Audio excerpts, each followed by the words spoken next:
Good evening, traveler. Tonight I want to tell you about a knight who came to Whispergrove carrying a broken heart and a memory he could not release, and discovered that the forest was not meant to help him find what he had lost, but who he had been all along. So settle in and let us unfold this story together. There are places in Whispergrove where the forest opens without explanation, not clearings meant for gathering, nor spaces shaped by storms or fallen trees, but small, unremarkable patches of ground where the branches simply decide not to meet. They are easy to miss. Most people pass them without knowing they have done so. I came upon one such place by chance. The evening had settled gently, neither bright nor fully dim, the light lingering in thin layers between the leaves. I had taken a familiar route, one I often walk when my thoughts have no need of direction. The ground was soft beneath my feet, the forest quiet in the way it becomes when nothing is being asked of it. It was there that I noticed the knight. He lay on his back in the center of the clearing, armor dulled by travel and time, limbs relaxed as though he had simply decided to stop where he was. His helmet rested beside him in the grass. One knee was bent slightly, the other stretched out, boots crossed at the ankle. He was staring straight up into the canopy, not searching, not watching, simply looking. In one hand, held loosely against his chest, was a small object that caught what little light remained and gave it back softly. I stopped at the edge of the clearing. In Whispergrove, stumbling upon someone unannounced is not unusual. What matters is how one behaves afterward. I did not speak at once. I did not step closer. I waited long enough for the forest to decide whether my presence would be received. The knight noticed me not with surprise, but with acceptance. His gaze shifted from the leaves above to my face. He did not sit up. He did not reach for his sword. He only inclined his head slightly, a gesture made from habit rather than caution. "You walk quietly," he said. "I try not to interrupt," I replied. "That is appreciated," he said, and returned his attention to the sky. I stepped into the clearing and rested my staff lightly against the ground. "You are a long way from the road," I observed. "Yes," he said. That seemed appropriate. There was no bitterness in his voice, only a calm that comes after a decision has already been made. After a moment he spoke again. "I do not believe I am in danger," he said, "if that is what you are wondering." "I was not," I replied, "only curious." "That I can understand." Silence settled between us. The forest accepted it easily. At length the knight lifted the object in his hand slightly, turning it so that it caught the fading light. It was a small round pendant of brushed metal, worn smooth at the edges. There was no marking on its surface, no inscription. It opened on a hinge, though he did not open it now. "I have been carrying this for many years," he said. "Tonight it grew heavier." I did not ask what it was. Whispergrove does not respond well to questions that already know their answers. Instead I asked, "Would you like to tell me why?" He considered this, eyes returning to the canopy. "Yes," he said, "I think I would." He sat up slowly, armor shifting with a muted sound, and drew his knees close. The pendant rested in his open palm now. "I loved someone," he said, "deeply, quietly, for longer than I knew how to explain." He paused, as though deciding how much truth required words. "She did not ask me to leave," he continued, "but I believed I needed to. I believed I had to become something finished before I could return." "And did you?" I asked. He smiled faintly. "No," he said. "I became something absent." The forest listened. "I rode, because that is what knights do," he said. "I fought when fighting was required. I waited when waiting was asked of me. I told myself it was all part of the same path." He closed the pendant briefly, fingers resting over it. "She gave me this before I left," he said. "She told me it would help me find her if the way was unclear." "And did it?" I asked. "Yes," he said, "until it didn't." He looked at me then, and there was no anger in his eyes, only a tired honesty. "When I returned," he said, "she was not gone. She was simply elsewhere, living a life that had already begun." He exhaled slowly. "She did not betray me. She did not wait for me either." The pendant lay quiet in his hand. "I have been walking since then," he said, "following this, believing it might lead me back to something that no longer exists." I nodded once. "And now?" I asked. He glanced around the clearing, at the trees, the soft ground, the sky beginning to darken. "Now I am tired," he said, "and I do not know what I am meant to be looking for." That was when I recognized it, not his grief, not his loss, but the shape of his wandering. "There is a path here," I said gently. He did not look surprised. "Yes," he said, "I thought there might be." "It is not meant for finding others," I continued. "It is called the path of returning." He turned the words over silently. "What does it return?" he asked. "Not what," I replied. "Who?" He looked down at the pendant again, then closed his fingers around it, not tightly this time, but carefully. "I think," he said, "that is something I have not looked for in a long while." I extended my hand toward the trees where the forest subtly leaned inward, suggesting a way that had not been there before. "Come," I said. "The light is right for it." He rose without hesitation. The forest accepted us without remark. The path of returning does not announce itself as a journey.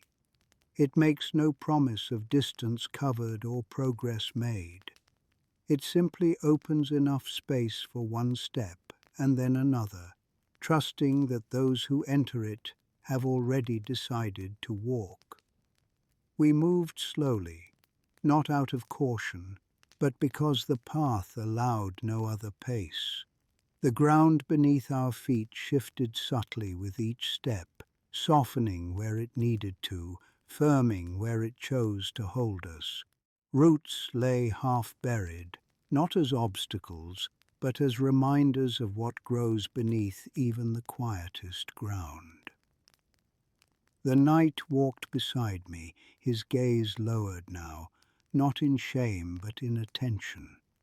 He carried the pendant loosely in his hand, no longer lifting it as though to consult it, but neither putting it away.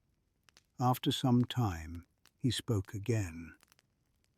I met her before I knew what I was meant to become, he said, before I had chosen any path that required a name. The forest seemed to lean closer.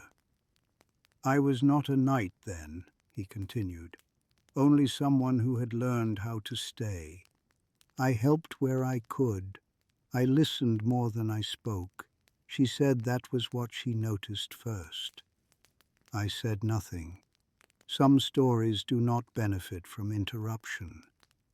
She did not love me because I would become something, he said. She loved me because I already was. He paused, the words settling. When others began to call me away, he said, I believed love would wait. I believed that was what love did. The path curved gently, leading us through a stand of younger trees whose leaves whispered softly, brushing against one another as we passed. I told myself I would return finished, he said, that I would lay my armor down at her feet and say, now I am ready. He smiled faintly at the thought. I did not consider that she might not need me to become anything at all. We came upon a small rise where the forest floor opened briefly into another clearing, smaller than the first. The knight stopped without realizing it. I have stood here before, he said quietly. You have, I replied. He knelt, resting one hand against the ground. His fingers brushed the moss lightly, as though greeting an old acquaintance. I used to sit here and listen to the birds, he said. I remember thinking that if I stayed long enough, everything else would sort itself out. He stood again, straightening slowly. I did not understand then, he said, that leaving is sometimes the thing that begins the sorting. We continued on. The path began to slope downward, the air cooling as we descended. Light filtered differently here, reflecting rather than falling, as though something ahead were giving it back. The sound of water reached us before we saw it, not a rush, not a song, but a steady, patient movement. The night slowed. This is the end, he said. Yes, I replied, for this path. The trees parted, revealing a broad, still expanse of water stretching quietly before us. The eternal golden waters do not shine in the way one expects. They do not glow as though lit from within.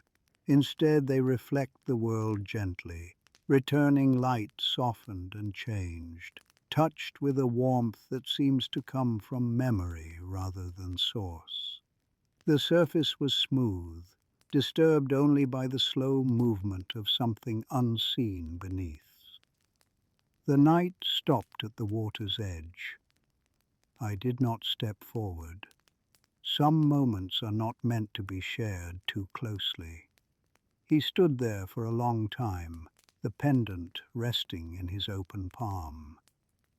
This was never meant to find her, he said at last. No, I replied. It was meant to remind you that you could be found.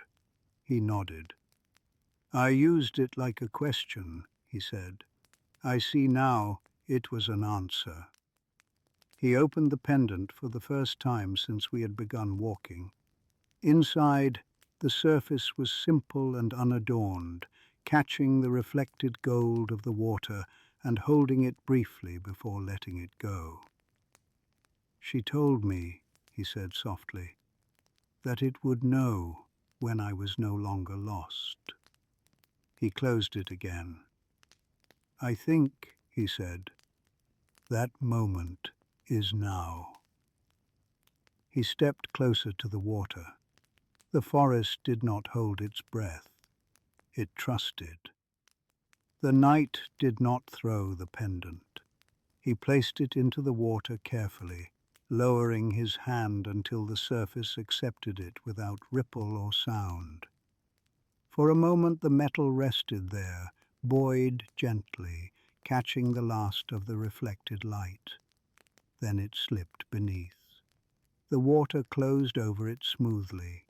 No splash, no disturbance, only a widening circle of softened gold that faded almost as soon as it appeared. The knight straightened. His shoulders eased, as though something had shifted quietly into place. "I thought letting go would hurt more," he said. "It often does," I replied, "but not always in the way we expect." He stood there a moment longer, then turned away from the water. The path behind us remained, but it no longer asked to be followed. "What will you do now?" I asked. He considered this. "I will walk," he said, "but not to find anyone." He glanced once more at the water, then back to the forest. "I think I will learn how to stay again." I nodded. "That is a good skill," I said. "It takes practice." We walked back together, though the path felt different now. Not shorter, simply lighter. When we reached the place where we had entered, the forest released us without ceremony. The familiar paths returned, waiting patiently. The knight paused. "Thank you," he said, "for finding me." "You were already found," I replied. "I only happened to be passing by." He smiled at that. We parted there, the forest reclaiming its quiet between us. I continued on alone, listening as Whispergrove settled once more. Somewhere behind me, the eternal golden waters held nothing that needed to be remembered. And that, I have found, is sometimes the greatest kindness a place can offer. The forest has grown quiet again, its paths resting easily beneath the night sky. The waters have stilled, holding nothing that needs to be remembered. Nothing is being asked to return. Nothing is being asked to stay. That is the story of the knight who came to Whispergrove carrying a broken heart, and learned that what he had been searching for was not something to be found, but someone he had never truly lost. I'll remain here a while longer, walking the familiar paths, listening as the forest settles back into its gentle rhythms. All is as it should be. You are safe to rest. Good night, my friend. May what you carry grow lighter in time, and may you remember that some journeys lead us home, not by moving forward, but by letting go.